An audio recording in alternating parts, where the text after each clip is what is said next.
একটা parallel circuit তৈরি করে নিয়েছি। এরকম আমি এখান থেকে একটা লোড যদি খুলে ফেলি, দেখেন যে বাকিগুলো সবগুলো বন্ধ হয়ে গেছে। তো এইভাবে একটি আদর্শ সার্কিট তৈরি হয়। তো হ্যালো এভরিওয়ান, আসসালামু আলাইকুম। আমি আছি আরিফ আহমেদ, ইলেকট্রো ট্রেনিং বাংলা থেকে। তো আজকে আমরা শিখব সার্কিট কাকে বলে, সার্কিট কত প্রকার, কোথায় কোন সার্কিট ব্যবহার করতে হয়, একটি আদর্শ সার্কিট কিভাবে গঠিত হয়, এই সকল কিছুই আজকে আমরা বোর্ডে লিখে লিখে শেখাবো এবং এর পাশাপাশি বাস্তবে এই সার্কিটগুলো তৈরি করে দেখাবো। তো প্রথমে যদি সার্কিট বলি, সার্কিট হচ্ছে কারেন্ট চলাচলের পথ, অর্থাৎ যে পথ বা মাধ্যম দিয়ে কারেন্ট চলাচল করে একটি বাস্তব কাজ সমাধান করে এবং অন্য একটি পথ দিয়ে ফিরে আসতে পারে, তাকে মূলত সার্কিট বলে। যেরকম আমি এখানে একটি সার্কিট এঁকে নিয়েছি, এখানে দেখতে পাচ্ছি যে একটি সার্কিট এই দিক দিয়ে কারেন্ট চলাচল করে এখানে বাস্তব কাজ সমাধান করতেছে, অর্থাৎ একটি বাতি জ্বলতেছে, একটি বাস্তব কাজ সমাধান করে অন্য একটি পথ দিয়ে ফিরে আসতেছে। এটাই মূলত একটি সার্কিট, অর্থাৎ কারেন্ট চলাচলের পথটাই মূলত সার্কিট। তো এবার দেখব একটি আদর্শ সার্কিট কিভাবে গঠিত হয়। তো আদর্শ সার্কিট গঠিত হতে 5টি অংশ লাগে। এক হচ্ছে সোর্স, 2 নাম্বার হচ্ছে তার পরিবাহী, 3 নাম্বার হচ্ছে রক্ষণ যন্ত্র, 4 নাম্বার হচ্ছে নিয়ন্ত্রণ যন্ত্র, 5 নাম্বার হচ্ছে লোড। এখানে আমি একটি আদর্শ সার্কিট এঁকে নিয়েছি, যেখানে দেখতে পাচ্ছি এখানে একটি সোর্স দেওয়া হচ্ছে, এসি সোর্স, আর এখানে পরিবাহী নেওয়া হচ্ছে, যার মাধ্যমে কারেন্টটা পরিবাহী হবে, পরিবাহী বা এখানে একটা পরিবাহী হিসাবে একটা তার বা ওয়্যার নেওয়া হয়েছে। তো এখানে দেখতে পাচ্ছি রক্ষণ যন্ত্র, যার মাধ্যমে সার্কিটকে রক্ষা করে। এখানে একটা ফিউজ, আমরা জানি ফিউজ একটা রক্ষণ যন্ত্র, এখানে ফিউজ নিয়েছি। তো এখানে একটা কি নিয়েছি, নিয়ন্ত্রণ যন্ত্র হিসাবে আমরা এখানে একটি সুইচ নিয়েছি। এখানে আমরা লোড হিসাবে আমরা একটা বাতি নিয়েছি। যেই সার্কিট এরকম মিনিমাম 5টা অংশ নিয়ে গঠিত, তাকে মূলত একটা আদর্শ সার্কিট বলে। এবার এই আদর্শ সার্কিটটা কিভাবে গঠিত হয় বাস্তবে দেখব। তো আমরা এখানে একটি আদর্শ সার্কিট বাস্তবে তৈরি করে নিয়েছি। তো এখানে বাস্তবে তৈরি করার আগে এখানে নিয়েছি আমি একটি সোর্স, আর এদিকে নিয়েছি কি একটা পরিবাহী, একটা রক্ষণ যন্ত্র হিসেবে নিয়েছি ফিউজ, একটা নিয়ন্ত্রণ যন্ত্র হিসেবে নিয়েছি সুইচ, একটা লোড হিসেবে নিয়েছি বাতি। তো আমরা এখানে যদি সোর্সটা দেওয়ার সাথে সাথে আমরা দেখবো এখানে কি ঘটে। তো এখানে সাথে সাথে কিন্তু বাতিটা জ্বলে উঠছে, আর এখানে নিয়ন্ত্রণ যন্ত্র এবং রক্ষণ যন্ত্রও আছে।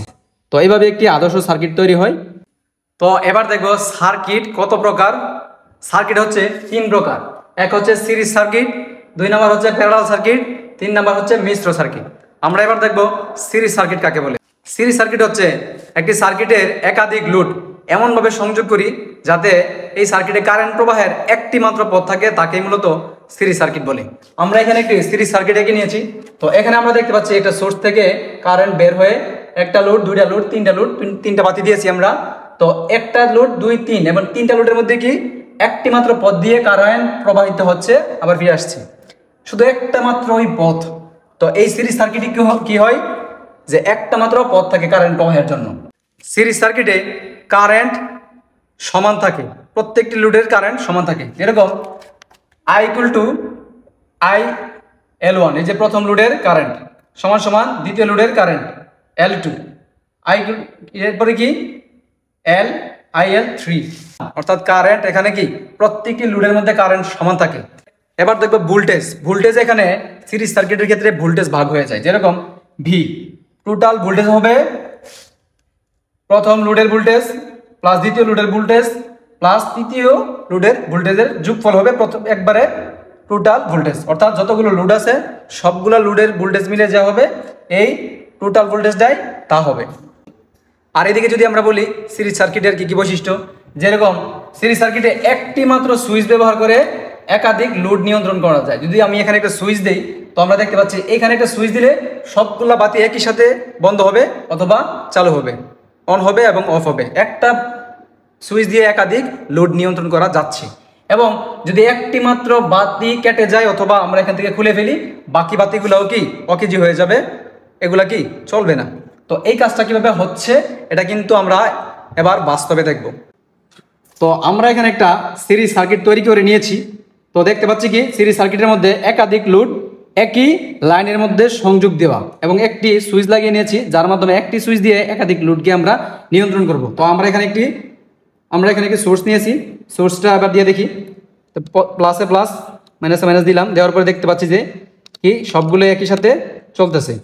তো আমরা যদি দেখি এখানে লাইনটা দেওয়ার পর একটা মাত্র সুইচ দিছি, একটা সুইচ দিয়ে একাধিক লোডগুলো নিয়ন্ত্রণ করা যাচ্ছে, অর্থাৎ একটা সুইচে অন অফ করলেই সবগুলা লোড অন অথবা অফ হয়ে যাচ্ছে।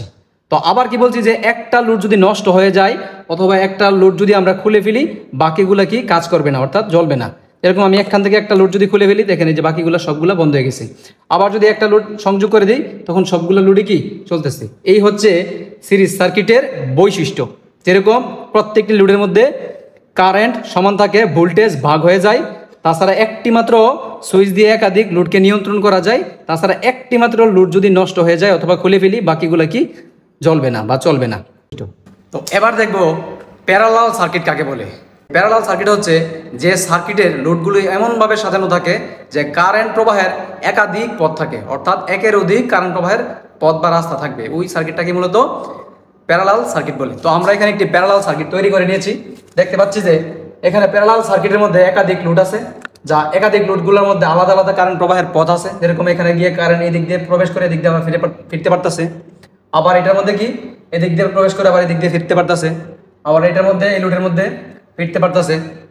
লোড 1, লোড 3, লোড 2, লোড 3 তিনটেই কি আলাদা আলাদাভাবে চলতেছে।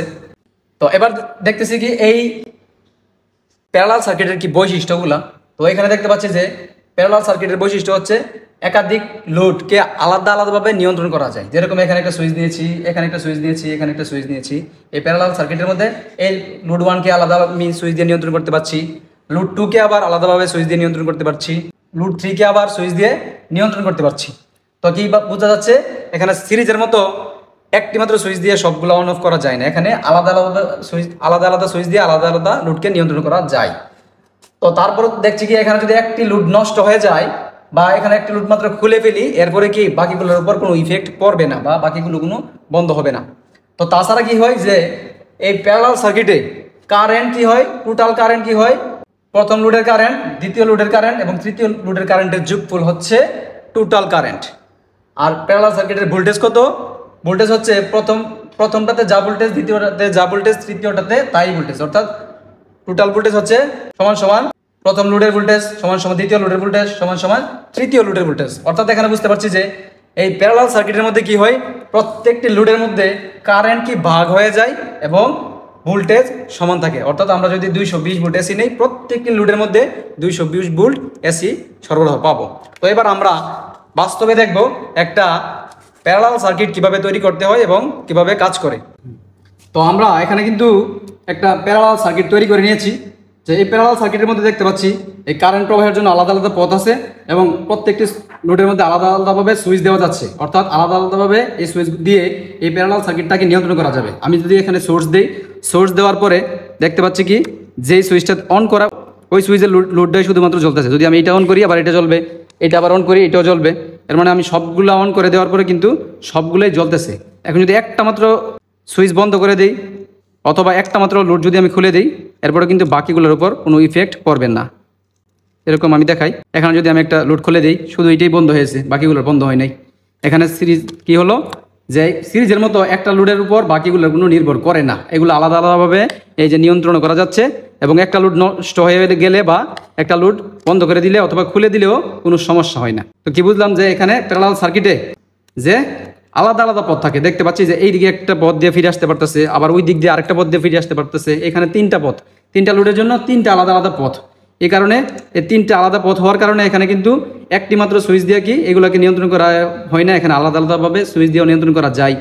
আবার কি বললাম যে একটা লোড নষ্ট হলে কিন্তু বাকিগুলোর উপর কোনো ইফেক্ট পড়ে না। তো এবার দেখবো মিশ্র সার্কিট কাকে বলে। আমরা তো সিরিজ সার্কিট এবং প্যারালাল সার্কিট সম্পর্কে বুঝে গেছি। তো যেখানে সিরিজ এবং প্যারালাল সার্কিটের সমন্বয়ে একটা সার্কিট তৈরি করা হয় ওই সার্কিটটাকে মূলত মিশ্র সার্কিট বলে। তো আমরা এখানে একটি মিশ্র সার্কিট এঁকে নিয়েছি। তো দেখতে পাচ্ছি এখানে 1 2 3 4 চারটা লোড নিয়েছি। চারটা লোডের মধ্যে প্রথম লোডের মধ্যে দেখতেছি যে কারেন্ট প্রবাহের একটি মাত্র পথ, এক লাইন দিয়ে ঢুকতেছে আবার একটা লাইন দিয়ে বের হতেছে। এর মানে এটা হচ্ছে সিরিজ। আর এদিকে হচ্ছে একাধিক পথ, এদিকে একাধিক পথ, এদিকে হচ্ছে একাধিক পথ, অর্থাৎ এগুলো হচ্ছে প্যারালাল সার্কিট। অর্থাৎ সিরিজ আর প্যারালাল দুইটা মিলে হয়েছে কি দুইটার মিশ্রণ হয়েছে, দুইটার সংমিশ্রণ হয়েছে। এর মানে একে বলা যায় কি মিশ্র সার্কিট বা সিরিজ প্যারালাল সার্কিট। তো এই সিরিজ প্যারালাল সার্কিট বা মিশ্র সার্কিট কিভাবে তৈরি করি বাস্তবে আমরা চলুন দেখি। তো আমরা এখানে একটি মিশ্র সার্কিট তৈরি করেছি, যেখানে এখানে একটা সিরিজে একটা বাল্ব দিয়েছি আর বাকি তিনটা বাল্ব কি দিয়েছি প্যারালাল দিয়েছি। সিরিজ এইটা হচ্ছে সিরিজ আর বাকি তিনটা হচ্ছে প্যারালাল। তো এইখানে তো আমরা কি হয়ে গেছে, মিশ্র হয়ে গেছে। যেখানে সিরিজ এবং প্যারালাল দুইটাই থাকবে তাকে মূলত মিশ্র বলা যায়। তো আমরা এখানে যদি মিশ্রতে লাইন দিয়ে দেখি, এখানে কিন্তু কাজ করতেছে। যদি আমরা এখানে যদিও আমরা সুইচ ফিউজ কিছু ব্যবহার করি নাই, একটা আদর্শ সার্কিটের মতো ব্যবহার করি নাই, খালি আজকে দেখানোর জন্য করলাম। তো এখানে কিন্তু সিরিজে যা সুবিধা আছে, সিরিজ সাইডে সুবিধা, আবার প্যারালালে যেই সুবিধা অসুবিধা আছে, প্যারালালের জন্য সুবিধা অসুবিধা। তো দেখুন এখানে মিশ্র সার্কিটটাও কিন্তু কাজ করছে, বাস্তবে কিন্তু আমরা দেখতে পাচ্ছি। তো আপনারা কিন্তু এইভাবে কিন্তু সিরিজ প্যারালাল মিশ্র সার্কিটগুলো তৈরি করতে পারেন। তো আজকের ভিডিও এই পর্যন্তই। যদি আপনার কিছু বলার থাকে অবশ্যই আমার কমেন্ট বক্সে লিখে যাবেন, আমি উত্তর দেওয়ার চেষ্টা করব। আর যদি আমার ভিডিও ভালো লাগে অবশ্যই আমার চ্যানেলটি সাবস্ক্রাইব করতে ভুলবেন না। আসসালামু আলাইকুম, ভালো থাকেন, সুস্থ থাকেন, আল্লাহ হাফেজ।